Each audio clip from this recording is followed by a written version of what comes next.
Primera de Corintios 12:10.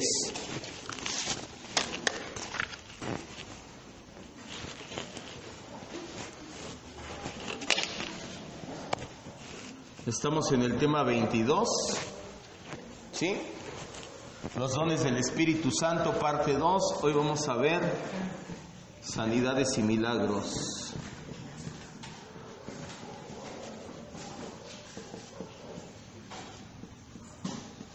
Primera de Corintios 12:10. Ponga mucha atención.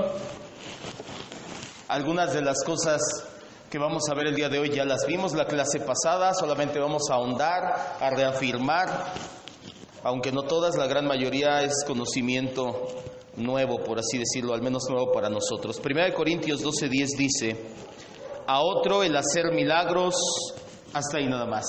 Esta parte es la que nos interesa. Vamos a orar, cierre sus ojos. Poderoso Dios, le damos gracias en esta noche que nos permite escudriñar su palabra, conocerla, nos renueva la mente por medio de ella, Señor. Entendemos que no hay otra forma, no hay otro modo de ser como Cristo a menos que sea renovando nuestra mente con la verdad. Y le agradecemos, mi Dios, pues usted, sin nosotros pedirlo ni mucho menos merecerlo, nos ha dado esa sana doctrina, nos ha dado la verdad de su palabra. Señor, le damos gracias porque eso es para ser como Cristo. Nunca queremos salir de aquí con jactancia de más conocimiento, todo lo contrario, que cuanto más sepamos, más nos demos cuenta de lo pequeños que somos frente a un Dios tan grande, y eso nos impulse, nos lleve a ser como Jesucristo, nuestro Señor y Salvador, al cual le damos toda gloria. En el nombre de Jesús decimos amén, Dios. Como le decía, la clase pasada comenzamos a estudiar los dones espirituales. ¿Qué son un don espiritual? Lo vimos que hay una gran diferencia entre el don y talento, ya no vamos a hablar de ello. Un don es una habilidad, una capacidad que Dios da. ¿Cuál es el específico que cataloga un don? Que el don es para utilizarlo ¿dónde? En su iglesia. Los dones o habilidades los podemos utilizar en el mundo. Mucha gente tiene don y de eso vive, tiene el don de cantar, de tocar un instrumento y de eso vive. Pero cuando hablamos de un don espiritual, ya vimos los tres tipos de dones, que son los agentes que los dan, el Padre, el Hijo, el Espíritu Santo. Ese don es para ministrarlo dentro de la iglesia. En específico nos fuimos sobre los dones del Espíritu Santo que encontramos en la primera carta a los Corintios. Los dones ministeriales, los dones de gracia, tal vez los veamos en otra ocasión. Vimos que los catalogamos nosotros en tres categorías: los dones de revelación, palabra de sabiduría, de ciencia, discernimiento de espíritu; los dones de inspiración, que es la profecía, las lenguas y la interpretación; y los dones de poder, que son a los que nos vamos a meter el día de hoy, que es la fe, ese lo vamos a tratar aparte, que también es sanidades y milagros. De hecho, lo acabamos de ver en el versículo 10 de Primera de Corintios 12. A pesar de que nosotros como iglesia doctrinalmente nos apegamos al cesacionismo, ¿qué es el cesacionismo? Que nosotros no creemos en el uso de los dones extraordinarios. Creemos que eso ha cesado, que ya no más. No hay más personas que ostenten el uso de estos dones. Nos parece también importante ahondar más en esto. No nada más es decirle, ya los dones ya no son, y nos seguimos a los siguientes temas. Vamos a ver cómo operaban los dones y cómo es, porque ya no es necesario ese tipo de dones. El cesacionismo, cabe recordar, no se opone a la soberanía de Dios de obrar de forma extraordinaria como Él mejor quiera. Tampoco, y esto quiero que lo entienda bien, levante su cabeza y me vea, el cesacionismo no dice que todos los dones cesaron, al menos no el cesacionismo abierto, que es al que nos apegamos nosotros. Hay cesacionismo cerrado que dice todos cesaron y Dios no vuelve a sanar de ningún modo, ni milagros, ni soberanamente. Dios dijo ya no. No, también eso sí sería demasiado extremo, y decir Dios ya no hace ningún milagro hoy. No creemos eso. Creemos que sí, Dios puede obrar milagros cuando Él quiere y como Él quiere, pero también creemos que no todos los dones cesaron. Solamente los dones extraordinarios o milagrosos son los que creemos que cesaron. El cesacionismo abierto, que es al que nos apegamos, solamente hace mención de los dones extraordinarios o milagrosos. ¿Cuáles son?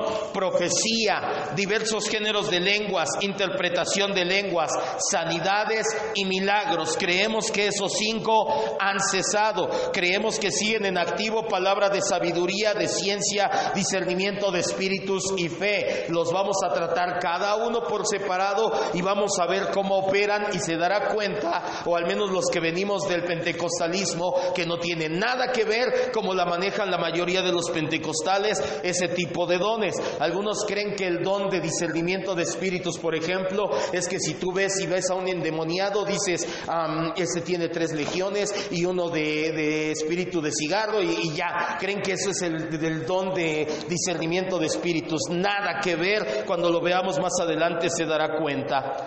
Para entender mejor lo que estamos hablando, ¿por qué no creemos que los milagros y las sanidades, para empezar, siguen vigentes?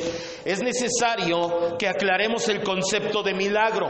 Providencialmente todos son milagros. Nosotros creemos, vamos a poner aquí, todos los actos son providenciales. Aquí todo esto es la providencia de Dios. ¿Qué actos? Todo lo que sucede, todo lo que pasa en el mundo. Decía R.C. Sproul, un átomo no anda libre en el universo sin la soberanía, la providencia de Dios. No recuerdo si fue Washer el que decía, aún las gotas de lluvia Dios las tiene correctamente dónde va a caer cada una de ellas. Claro que sí, pero a fuerza de ser sinceros, dentro de ese conjunto hay un subconjunto llamado milagros. ¿Por qué le digo esto? Anote así la grafiquita esta.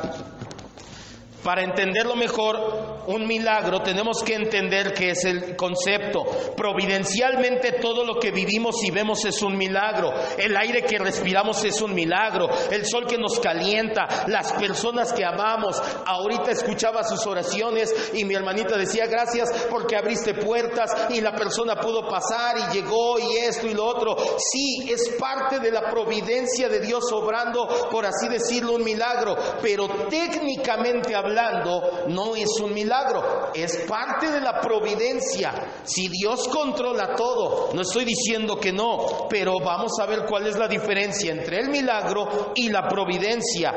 Hay 2 palabras griegas que describen milagro en el Nuevo Testamento. La primera es dunamis. Dunamis, que significa poder, y semeión, que significa señal. Son 2 palabras en griego koine, que es el griego del Nuevo Testamento, que describen la palabra milagro, el concepto milagro. La palabra es dunamis, de ahí viene la palabra dinamita, que significa poder, capacidad o fuerza. La otra palabra es semeión, que significa marca o señal. ¿Por qué semeión se utiliza? Porque es una señal de la autoridad de Dios. Por eso utilizan la palabra semeión. Y muchas de las veces que nosotros leemos en el Nuevo Testamento, milagro o señal, viene de estas 2 palabras. Escriba.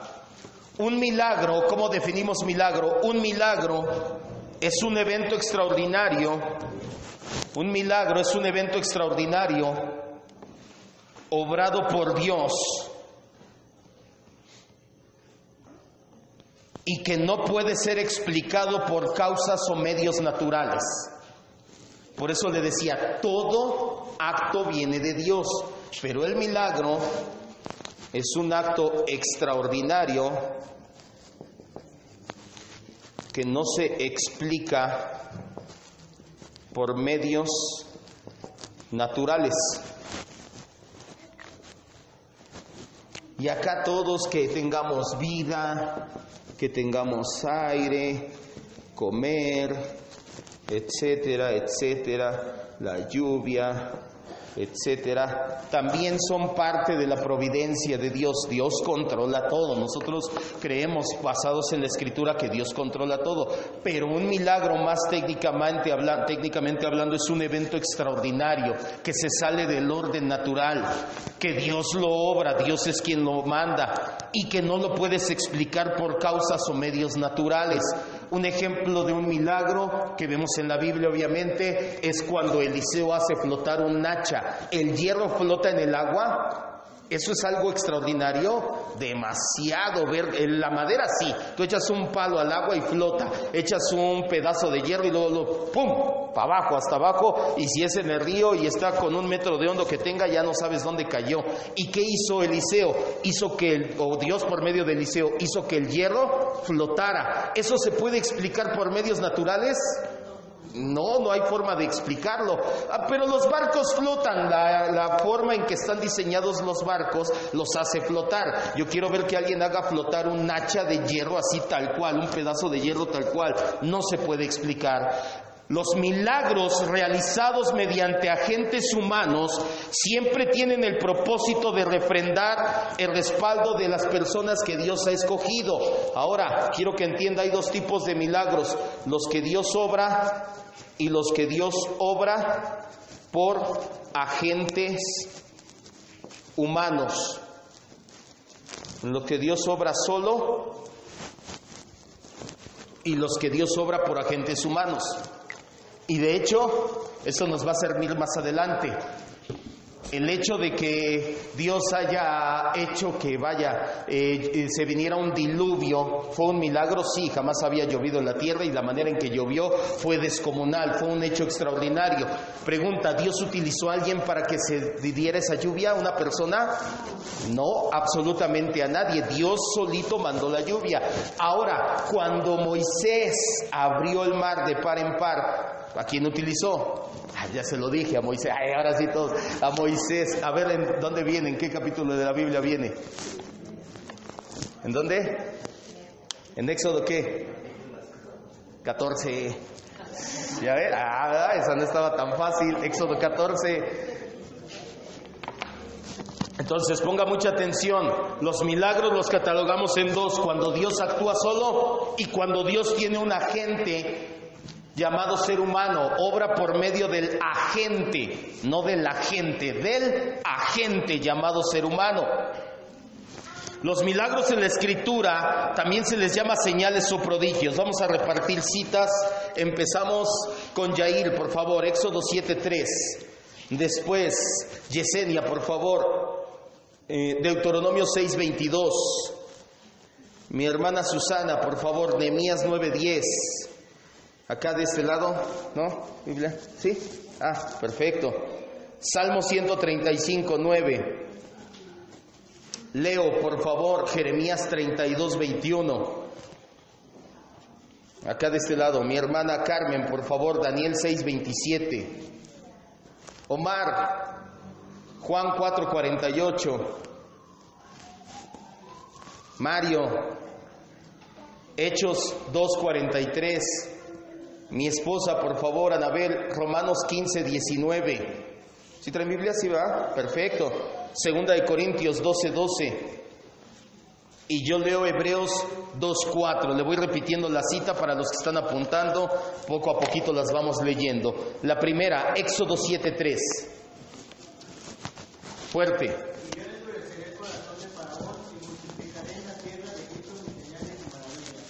Así es lo mismo que señal, que maravilla. Milagro lo encontramos también como señal, como maravilla y como prodigio. Siguiente cita, ¿cuál es? Deuteronomio 6:22.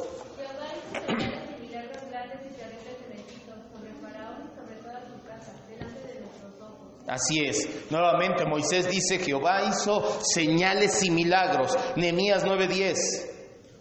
E hiciste señales y maravillas contra Faraón, contra todos sus siervos y contra todo el pueblo de tu tierra, porque sabían que habían procedido con soberbia contra ellos, y te hiciste nombre grande como en este día. Así es.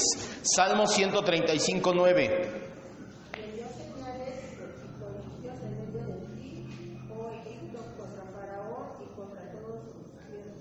Jeremías 32:21. Y sacaste a tu pueblo Israel de la tierra de Egipto con señales y portentos, con mano fuerte y brazo extendido. Daniel 6:27. Él salva y libra, y hace señales y maravillas en el cielo y en la tierra. Él ha librado a Daniel del poder de los leones. Juan 4:48. Entonces Jesús le dijo: si no veréis señales y prodigios, no creéis. Así es. Hechos 2:43. Y sobre el vino temor a toda persona, y muchas maravillas y señales eran hechas por los apóstoles. Romanos 15:19. Con potencia de señales y prodigios en el poder del Espíritu de Dios, de manera que desde Jerusalén y por los alrededores hasta Egipto, todo lo he llenado del Evangelio de Jesús. Segunda de Corintios 12:12. Con todo, las señales del apóstol han sido hechas entre vosotros en toda paciencia por señales, prodigios y milagros. Y Hebreos 2:4 se lo leo, dice: testificando Dios juntamente con ellos con señales y prodigios y diversos milagros y repartimientos del Espíritu Santo según su voluntad. En cada una de estas citas, y abundan todavía más citas, solamente fueron unas cuantas, traté de abarcar a lo largo de la Escritura, encontramos que es sinónimo milagro, prodigio, señal, maravilla. Lo tratamos de la misma manera, lo tratamos como un sinónimo. Los milagros incluyen fuerzas naturales, sobrehumanas, asociadas específicamente con los mensajeros de Dios. No son solamente sucesos extraños, los milagros no son coincidencias, los milagros no son eventos sensacionales, los milagros no son anomalías naturales. Los milagros son Dios obrando específicamente a través de su mensajero. La sociedad hoy en día está obsesionada con los eventos sobrenaturales, al punto de que la gente está deseosa de ver cualquier fenómeno raro como si fuera una maravilla. Más y más escuchamos de eventos extravagantes e inusitados que popularmente son malinterpretados o llamados milagros. El primero, o al menos que se tiene registro, en 1977 en Nuevo México, una señora llamada María Rubio, y no me va a dejar mentir cuántas veces vemos noticias de estas. Esta es la primera documentada, o al menos de las primeras, que dice que estaba calentando tortillas en su casa y de repente apareció el rostro de Jesús en la tortilla. ¿Y cuántas veces no ha visto en las noticias que eso qué es? Según si lo maneja así la gente, un milagro. En este árbol se ve como la Virgen, en el corte de cabello, y en todos lados quieren ver milagros o imágenes de Jesús, de la Virgen, o estigmas o señales de supuestas maravillas o milagros. La gente tiene hambre de fenómenos misteriosos y asombrosos a un nivel que nunca se había visto antes en la historia de la iglesia. La gente está ansiosa de contemplar milagros. Muchas personas están dispuestas a creer casi en cualquier cosa inusitada con tal de ver un prodigio genuino. Y de hecho se dio el caso en una iglesia donde el pastor va a la casa de los que supuestamente tienen la cara de Jesús en su cocina y les dice: no creo que sea un milagro. ¿Y sabe qué hizo la familia? Se fue de la iglesia, porque el pastor no cree en los milagros. La gente, ¿por qué le digo esto? Estamos hablando del Espíritu Santo, de sanidades y milagros. ¿Por qué cree que la gente que hace campañas de milagros tiene sus campañas así de llenas? Porque la gente está ansiosa de ver algo milagroso, algo sobrenatural, no de que te lo platiquen, sino de vivirlo de primera mano. Y esto es un peligro tremendo para la iglesia, porque la Escritura dice que los milagros falsos son extremadamente creíbles y que serán una herramienta del enemigo para engañar, si fuera posible, a los escogidos. Mateo 24, 24 y 25.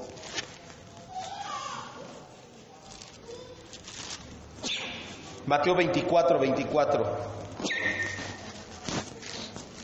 Es peligroso que la gente tenga hambre de milagros, pero más peligroso que el cristiano tenga hambre de milagros. Es un peligro para la iglesia el hambre de milagros, porque el milagro, dice la Escritura, y no es la única cita, vamos a ver otra al final, es una de las armas, y un milagro creíble, que es muy creíble, es una herramienta del enemigo para engañar. Mateo 24:24, porque se levantarán falsos cristos y falsos profetas y harán, ¿qué dice? No dice señales, ¿qué dice? Grandes señales y prodigios, de tal manera que engañarán, si fuere posible, aún a los escogidos. Perdón, nada más era el 24. Escriba: a la luz de las palabras de Cristo en Mateo 24:24,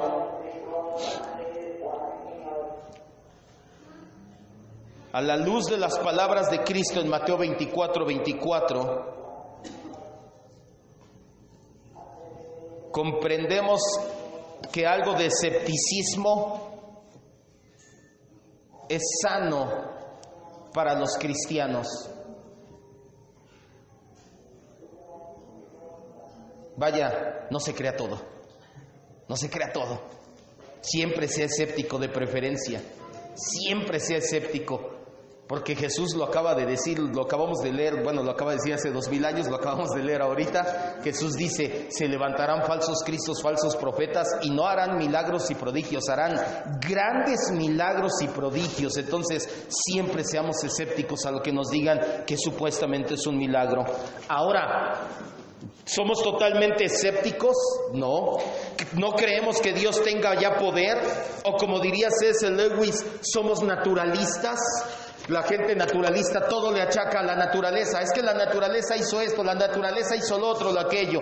De ninguna manera. Por el contrario, nosotros creemos firmemente en todos y cada uno de los relatos milagrosos que vimos en la Escritura.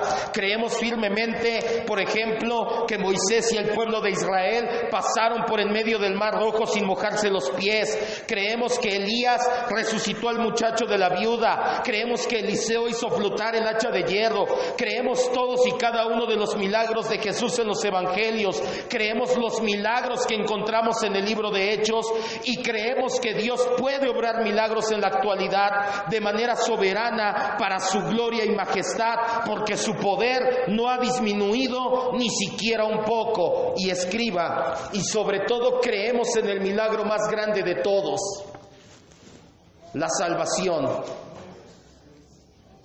que es vida divina a los muertos espirituales. Si eso no es milagro, no sé entonces qué lo sea. Creemos en el milagro más grande de todos, la salvación, que es vida divina a los muertos espirituales. Esa parte ya la entendimos cuando hablamos de depravación humana, en soteriología, en cristología, y el segundo tema, su relación con el ser humano. Todos absolutamente estábamos muertos espiritualmente. Dios no nos lanzó un salvavidas porque no agonizábamos. Dios literalmente metió su mano hasta el fondo del mar y nos rescató porque estábamos muertos, y nos llenó de vida divina. Ese es el más grande milagro de todos.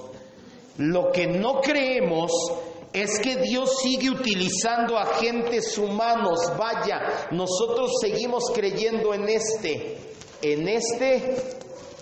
ya no creemos. No creemos que Dios siga levantando gente para que haya haciendo o llevando sus milagros por ahí. No creemos que Dios sigue utilizando agentes humanos como medio para realizar sus milagros. No de la manera que levantó a Moisés, a Josué, a Elías, a Eliseo, a Isaías, a Pedro, a Juan, a Pablo. ¿Qué eran entonces los milagros del Nuevo Testamento? Vamos para allá. Los milagros y sanidades del Nuevo Testamento eran dones extraordinarios. Los milagros del Nuevo Testamento, déjale escribo con otro, eran dones extraordinarios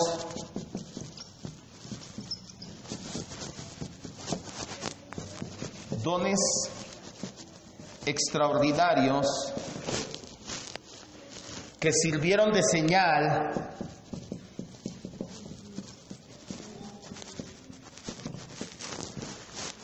para confirmar la revelación de Dios.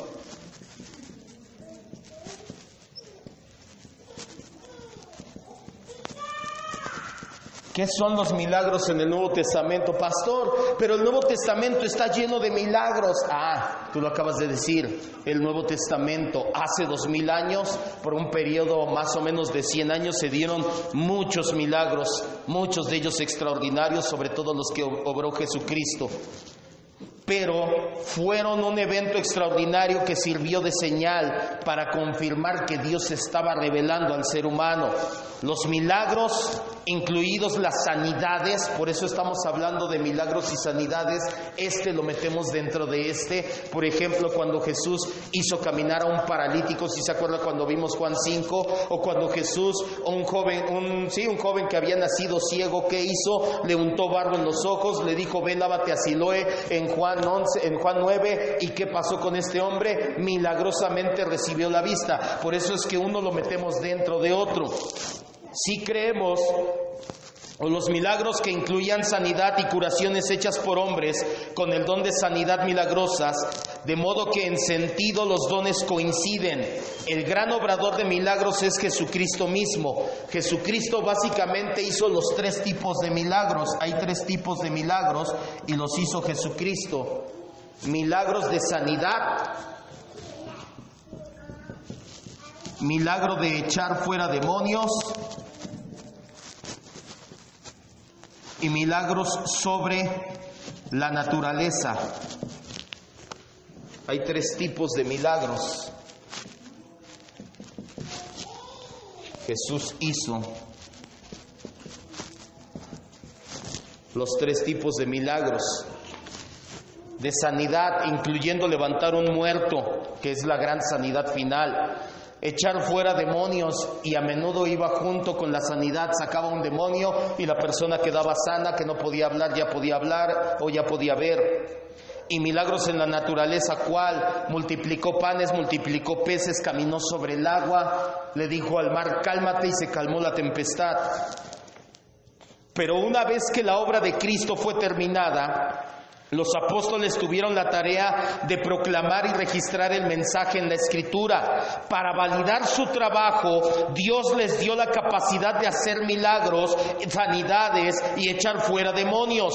No hay indicio alguno en todo el Nuevo Testamento de que alguien que no fuera Jesús hiciera milagros en la naturaleza. Los apóstoles nunca crearon comida, ni calmaron el mar, ni caminaron por el agua por ellos mismos. Pero Pedro caminó por obra de Jesús. ¿Qué pasó cuando Pedro perdió la fe? Se empezó a hundir.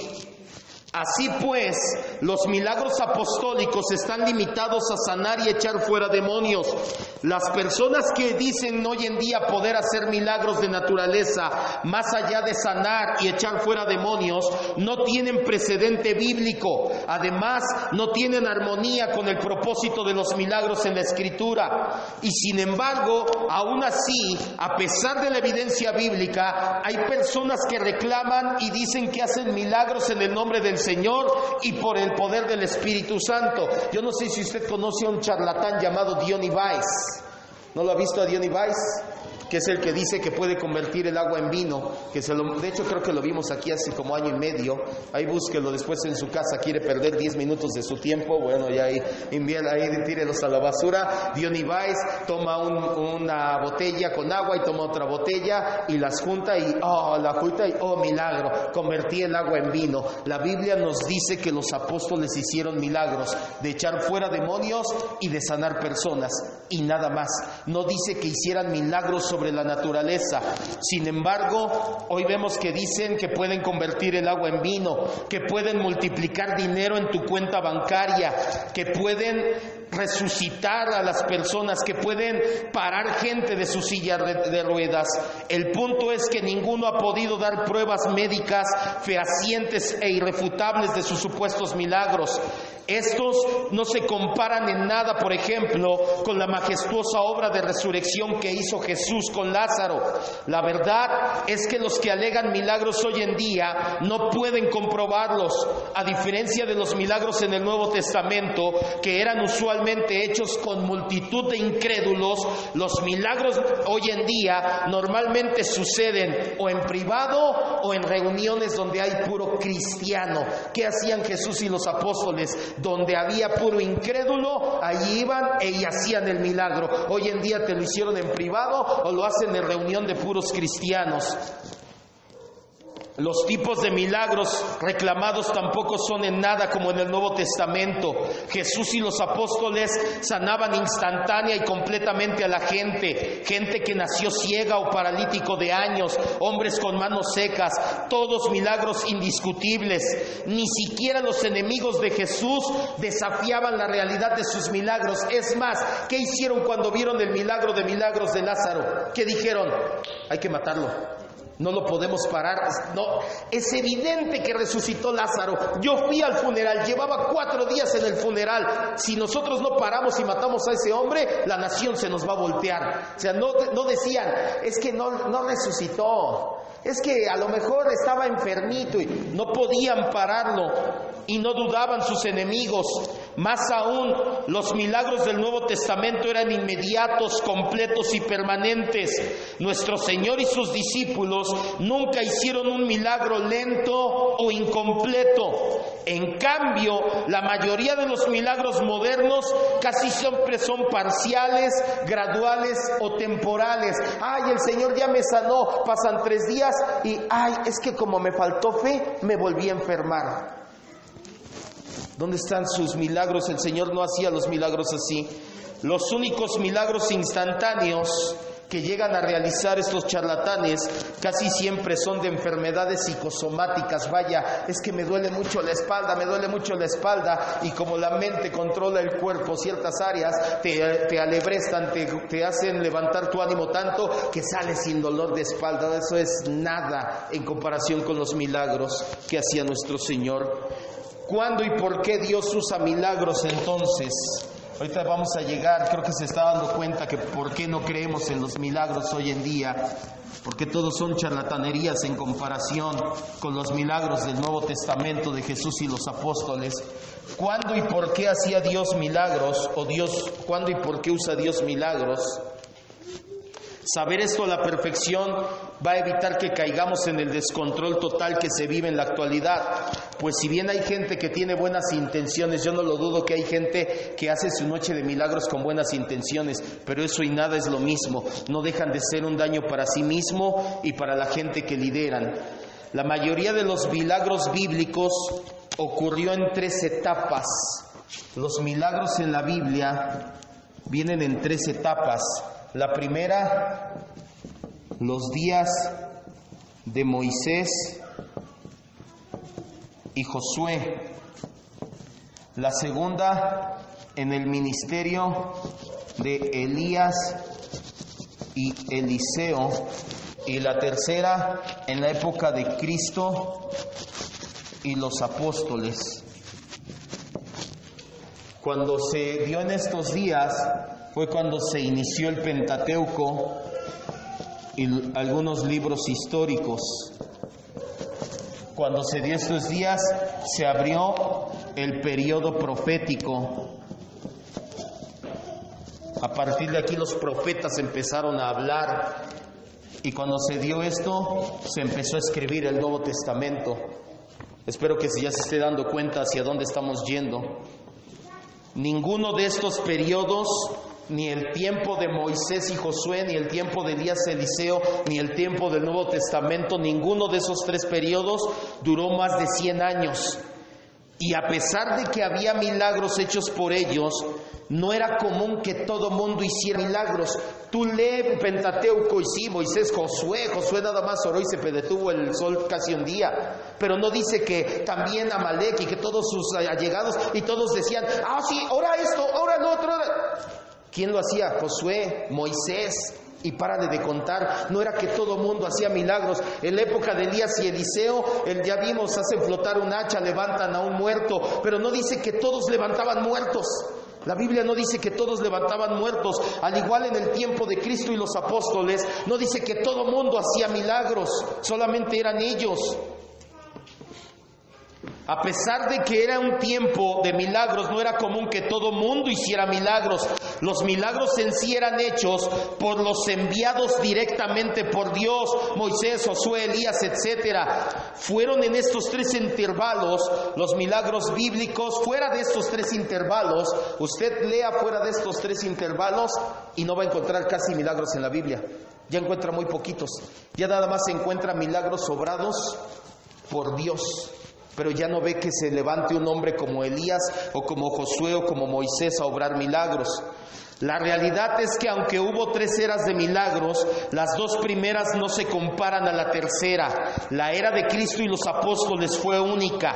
Nada en toda de la historia de la redención se acerca a ella en el volumen de milagros que hubo. Muchos enfermos fueron sanados en la región de Palestina. Los demonios fueron aplastados a diario y hasta muertos se levantaban. La racha y la extensión de esta era de milagros fue mucho más grande que las otras 2. No hubo nada como esto, ni ha habido en todos los tiempos de predicación del Evangelio, ni en la escritura del Nuevo Testamento. Cuando la verdad del nuevo pacto vino y la escritura del Nuevo Testamento con él, todo junto en un breve medio siglo, Dios desencadenó señales validadoras como nunca antes. Escriba para que entienda lo que le acabo de decir. Nunca ha habido un tiempo como este, como el tiempo de Cristo y los apóstoles. Nunca ha habido un tiempo como este. Y no hay razón para creer que lo habrá de nuevo.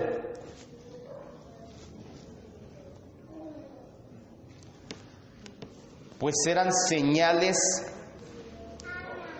que validaban la escritura del Nuevo Testamento. Nunca ha habido un tiempo como este, ni hay razón para creer que lo habrá de nuevo, pues eran señales que validaban la escritura del Nuevo Testamento.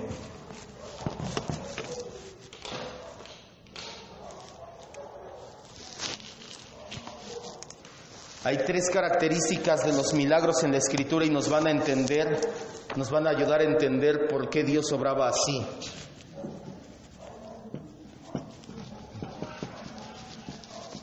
La primera, los milagros abrían nuevos periodos de revelación.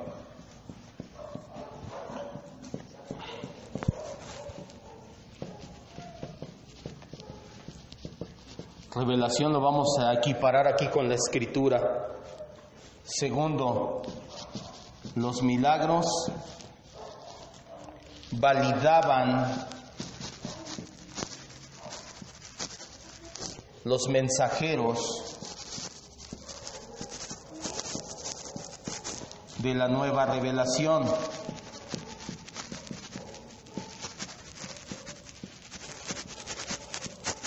Y tercero, estas son las 3 características de los milagros. Y tercero, los milagros llamaban la atención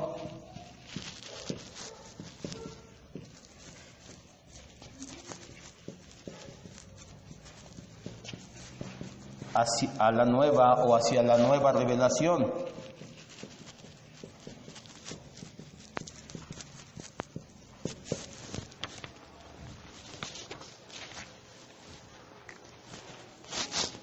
Si somos cuidadosos en nuestro estudio, nos daremos cuenta que en los 3 periodos descritos de eras de milagros, en el periodo de Moisés y Josué, en el periodo de Elías y Eliseo, en el periodo de Cristo y los apóstoles, fueron sucedidos por revelación escrita. En el periodo de Moisés se escribió el Pentateuco, en el periodo de Josué, Samuel, Reyes, Crónicas, en el periodo de Elías, Eliseo, inició el periodo profético y los profetas empezaron a escribir. En el periodo de Cristo y los apóstoles se inició el Nuevo Testamento. Cada vez que Dios iba a añadir porción nueva a la escritura, Dios decía: voy a mandar milagros para que la gente empiece a ver qué es lo que está pasando.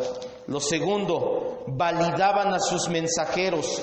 Todos los milagros que vemos en la Escritura nos muestran que era el propósito de validar a la persona que venía trayendo una nueva revelación. Moisés no llegó y dijo, traigo este nuevo escrito, a ver quién lo quiere creer. Él simplemente, la gente veía el respaldo de Dios a su vida y lo que él escribió, la gente decía, este lo escribió de parte de Dios. Una persona que obra así, lo escribe de parte de Dios. Los milagros nunca los hicieron como exhibición de poder o para enriquecerse. Eran la validez o la prueba de validez de que el mensajero era enviado por Dios. Primera de Reyes 17, 23 y 24.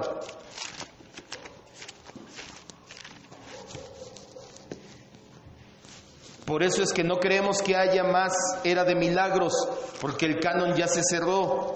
Si Dios quisiera añadir al canon, Él empezaría a mandar milagros como no tiene idea, pero milagros, no charlatanerías como las que vemos, milagros de a de veras. Porque no me cuento con ellos, para eso es la membresía, para eso es lo que hemos estudiado, el hazme reír. Cash Luna tiene un video y lo suben mucho a las redes sociales para mofarse, donde un jovencito, 15, 16 años, llorando, dice, ¿de qué te sanó Dios? Es que tenía mi ano desgarrado y ya el Señor me sanó, entonces ya vengo a dar gracias a Dios. Y lo suben a las redes sociales y hacen una mofa tremenda de los cristianos por ese tipo de tonterías. Si realmente Dios sana, Dios no hace de esa manera, Dios hace de manera verdadera. Primera de Reyes 17, 23 y 24. Tomando luego Elías al niño, lo trajo al aposento, a la casa, y le dio a su madre y le dijo, Elías, mira, tu hijo vive. Habla acerca del hijo de la viuda que había muerto. Elías va, ora por él y resucita. Entonces la mujer dijo a Elías, ¿qué le dice? Ahora conozco que tú eres varón de Dios. ¿Y qué dice? Fuerte. ¿Y que qué? Y que la palabra del Señor es verdad en tu boca. Cuando el Señor mandaba milagros, lo hacía como validación de que la palabra que estaban hablando verdaderamente venía de Él. Mediante milagros, Dios repetidamente validó a sus mensajeros de la nueva revelación. La tercera característica, los milagros llamaban la atención, hacía que la gente volteara a ver esa nueva revelación. Dios usó los milagros para llamar la atención de la gente a la cual el mensaje iba dirigido, de modo que pudieran saber de seguro que era un mensaje divino del Señor. Luego, así el Señor podría decir lo que quería que hicieran. Así pues, los milagros tienen un propósito instructivo que va más allá del milagro mismo. Por ejemplo, los milagros que hizo Moisés en Egipto tenían el propósito de iluminar a dos grupos de gente, a los israelitas y a los egipcios. A los primeros para que creyeran en la grandeza de su Dios, a los segundos para que dejaran en libertad a los israelitas. El fuego del cielo sobre el sacrificio de Elías es otro ejemplo. Primera de Reyes 18, 39 y 40. Vaya, ¿por qué Dios utilizaba milagros? Porque quería llamar la atención de las personas. ¡Hey! Vean, estoy dando una revelación nueva. Esto y esto y esto quiero que hagan. Israel, cree en mí. Egipto, deja ir a mi pueblo. ¡Hey, Israel! En la época de Eliseo, deja de estar de idólatra. Primera de Reyes 18, 39 y 40. Viendo todo el pueblo, ¿qué vieron? Que Elías oró y cayó fuego del cielo en su sacrificio. Viéndolo todo el pueblo, se postraron y dijeron, Jehová es el Dios, Jehová es el Dios. Entonces Elías les dijo, arresten a los profetas de Baal para que no escape ninguno. Y ellos los arrestaron y él los llevó al arroyo de Sisón y allí los degolló. O sea, no solamente era el milagro para que se viera bonito, era la manera de Dios de llamar la atención a la gente. Y una vez que tenía su atención les decía, ahora sí hagan esto, ahora sí hagan esto, ahora sí hagan esto. Por eso es que es el Nuevo Testamento. Por último, ¿son necesarios estos dones milagrosos en la actualidad? No. Cuando el Antiguo y el Nuevo Testamento se completaron, la revelación de Dios se terminó. Mediante muchas señales y prodigios y milagros, Dios validó todo este libro. No hay necesidad posterior para milagros para probar la revelación de Dios. Nada en la Escritura indica que los milagros de la era apostólica tuvieran el propósito de continuar en las siguientes generaciones. La Biblia tampoco nos exhorta a los creyentes a buscar manifestaciones milagrosas. Si nosotros leemos las epístolas en el Nuevo Testamento, solamente hay 5 mandatos que le da el Nuevo Testamento al creyente con el Espíritu Santo. Le dice, anda en el Espíritu, Gálatas 5:25, no vaya, no entristezcas al Espíritu, sé lleno del Espíritu, no apagues al Espíritu y ora en el Espíritu. Pero jamás encuentras que el Nuevo Testamento diga, busca milagros del Espíritu. No viene en todo el Nuevo Testamento. Las lenguas, las sanidades, los milagros sirvieron como señal para validar la era del Nuevo Testamento. Cuando la era de la revelación llegó al final, las señales también terminaron. ¿Cómo va a creer las personas entonces? Hay quienes piensan que si ver llover diamantes, polvo de oro, cualquier cosa sobrenatural en la iglesia va a convencer a las personas, porque hay personas que te dicen, no le quiero añadir a esto, yo quiero que la gente crea. ¿A poco no crees que si la gente ve llover diamantes, oro, o ve que te crece un brazo, a poco no crees que la gente va a creer? Que si Dios sana milagrosamente a un enfermo, se va a convertir. La Biblia nos dice que los seres humanos, para empezar, somos malagradecidos por naturaleza. Lucas 17:12. ¿Sabe qué hace la mayoría de la gente? Recibe su milagro y se va. Bueno, supuesto milagro. Para que no piense, ¿y cómo van a creer si no ven milagros? Yo no vi ningún milagro y gracias a Dios aquí estoy. ¿Verdad? Lucas 17 del 12 al 19.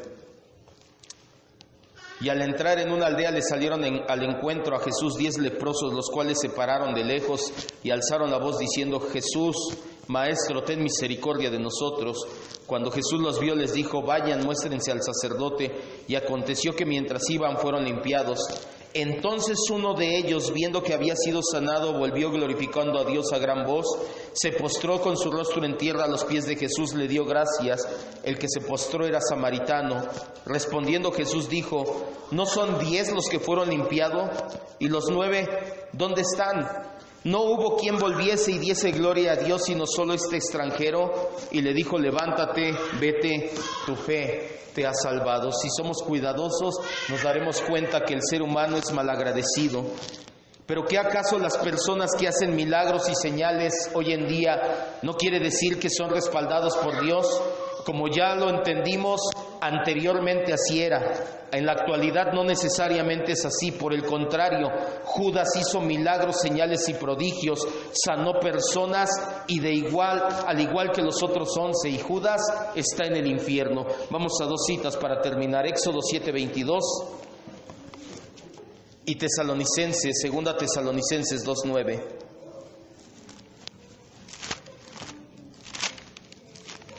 Pastor, no hable mal de los que hacen milagros porque vienen de parte de Dios. No creo en la actualidad que sea así. Anteriormente sí era así, en la actualidad no es así. Éxodo 7:22.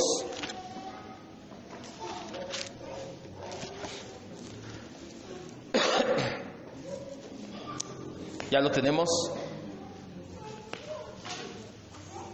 Y los hechiceros de Egipto hicieron lo mismo con sus encantamientos, y el corazón de Faraón se endureció y no los escuchó como el Señor lo había dicho. ¿Quiénes eran los hechiceros de Egipto? ¿Alguien sabe sus nombres?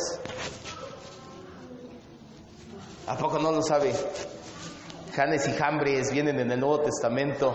No lo dice Moisés, Pero la tradición rabínica, de hecho, viene registrado en Tesalonicenses, en Timoteo, que Pablo le dice a Timoteo, como Janes y Jambres se opusieron a la verdad, así hay mucha gente que se opone a la verdad. Janes y Jambres son los que nosotros conocemos. ¿Ha visto la película de Moisés? Se paran a un lado de Moisés y cuando Moisés toma su vara y convierte el río Nilo en sangre, ellos empiezan a hacer sus encantamientos y convierten también un poco de agua en sangre. ¿Por qué le digo esto? Porque no necesariamente una persona que obre supuestos milagros, o aunque sí los vieras, quiere decir que viene de parte de Dios. Ellos lo hicieron y el corazón de Faraón se endureció. Segunda Tesalonicenses 2:9.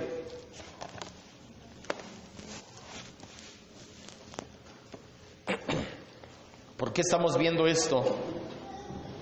Porque muchos piensan que necesitan ver un milagro las personas para creer. No es cierto. Para empezar, las personas somos malagradecidas. Además, un milagro no nos dice nada de que esa persona venga de parte de Dios. No en la actualidad. Anteriormente sí, actualmente puede ser como Janes y Jambres, o puede ser como Pablo le dice a los tesalonicenses en 2:9. Dice, inicuo, cuyo advenimiento es por obra de Satanás. ¿De quién habla? Del hombre de pecado, hablando acerca del prototipo del ser humano que va a ser en los últimos tiempos. No habla acerca del anticristo nada más. Dice que con gran poder y señales y prodigios, ¿qué? Mentirosos. Y si leímos 24 de Mateo, también se acuerda que dice que los falsos profetas y falsos cristos harán falsas señales. Además, si tú le preguntas a una persona en su desesperación si seguiría a Jesús, si ve un milagro o le dan la sanidad de un familiar, la respuesta siempre va a ser sí, pero no garantiza que se va a arrepentir por sus pecados. Si los milagros opacan el mensaje del Evangelio, si los milagros opacan la persona de Jesucristo, entonces los desechamos. Nosotros creemos que el único medio para que las personas crean en Cristo es predicarles el Evangelio de la gracia de Dios y nada más. Si ellos no creen cuando tú les predicas el Evangelio, podrían ver llover cualquier cantidad de milagros y de todos modos no van a creer. Lo que convierte a las personas, hablando obviamente de este lado, sí sabemos están predestinadas, etcétera, pero hablando de este lado es la predicación del Evangelio y nada más. ¿Sale? ¿Tiene dudas? Entonces, ¿son necesarios los milagros? No, ya no. Vamos a orar entonces. Ya no necesitamos milagros. Fueron necesarios en la época en la cual se escribían las etapas de la Biblia. Hoy en día no los necesitamos. No quiere decir que no creemos que Dios obra soberanamente cuando Él quiere, pero somos escépticos. El Señor Jesús dijo que los falsos cristos y falsos maestros tendrían poder de obrar grandes milagros y prodigios. Por eso es que no creemos en cualquiera que venga y diga que hace milagros. Creemos que Dios obra milagros, pero que ya no toma a la gente como portavoz de sus milagros. ¿Por qué? Porque ya no es necesario. La época en que el canon, la época en que el Nuevo Testamento se escribió, se cerró hace 2000 años. La Biblia no nos dice que busquemos milagros. De hecho, si la gente ha de creer en el Evangelio, es porque se lo predicas y nada más. No necesitamos que la gente vea milagros. Eso es antibíblico. No viene en la Escritura que la gente vea milagros para creer. Predícales el Evangelio, aprende el Evangelio, vive el Evangelio, disfruta el Evangelio y la gente empezará a ver a Cristo en ti. La gente se va a empezar a interesar. Pero jamás pienses que si ven un milagro van a creer. Somos malagradecidos los seres humanos por naturaleza. Van a caer como estos 9 leprosos que solamente van a disfrutar su milagro y se van. Mejor predícales el Evangelio para que veas el más grande milagro de todos, que sean salvos, que un muerto espiritual tenga vida eterna. Ese es el más grande milagro y en ese milagro sí creemos. Por eso es que predicamos el Evangelio desde el púlpito y en todo lugar, todas las veces que nos sea posible. Los resultados los tiene el Señor en su mano. No creas que si ven un milagro y les predicas van a creer. Si Él está llamado, si Él está destinado a ser hijo de Dios, va a creer sí o sí. Tú solamente lleva el mensaje del Evangelio. No te preocupes por lo demás. Lo demás es tarea del Espíritu Santo. Tú lleva el Evangelio a los oídos y el Espíritu se encargará de que baje al corazón y hacerlo nacer de nuevo. no quieras hacer la parte que le toca a Dios. De hecho, aún la parte que nosotros hacemos, predicar el Evangelio, somos copartícipes, pues de nosotros no saldría el querer predicar esta gracia maravillosa. Señor, le damos gracias, Espíritu Santo, pues no queremos milagros de parte suya. Queremos que usted nos ponga la mirada, la mente, el corazón en Jesucristo. Eso sí lo oramos con todo nuestro corazón, Señor. Hoy hemos entendido que usted tiene el poder de seguir obrando milagros, pero no es el mandato suyo que nosotros busquemos los milagros. Lo único que usted pone nuestra mirada y corazón es en Jesucristo, que lo amemos, que lo obedezcamos, que nos sujetemos a su señorío, que llevemos nuestra cruz, la cruz del Evangelio con gusto. Eso sí lo pone usted, Espíritu Santo, y eso sí, se lo rogamos con todo nuestro corazón, que haga en nuestras vidas, que nos lleve a negarnos a nosotros mismos, que nos lleve, Señor, a reflejar a Jesucristo, que únicamente hablemos de Cristo y Cristo crucificado, como lo hacía el apóstol Pablo, pero no, Señor, a poner nuestra mirada en dones o en milagros. Si un día usted soberanamente hizo un milagro en nuestras vidas o lo llega a hacer, usted sea únicamente glorificado, pero no significa que alguien tiene el don. Solamente significa que usted sigue siendo igual de poderoso como lo ha sido siempre y nada más.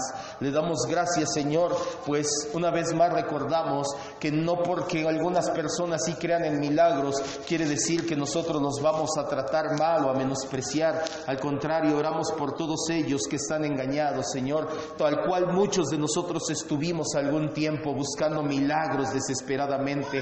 Le rogamos que al igual que como nosotros tenga misericordia de sus vidas y los saque del engaño, Señor, y le decimos, heme aquí para predicarles el Evangelio. No le pedimos que envíe a alguien, le decimos nosotros cada uno, heme aquí, henos aquí, remanente escogido para llevar el mensaje del Evangelio, Señor. Nosotros levantamos la mano y decimos, henos aquí, Señor, para llevar el mensaje, y aún esa disposición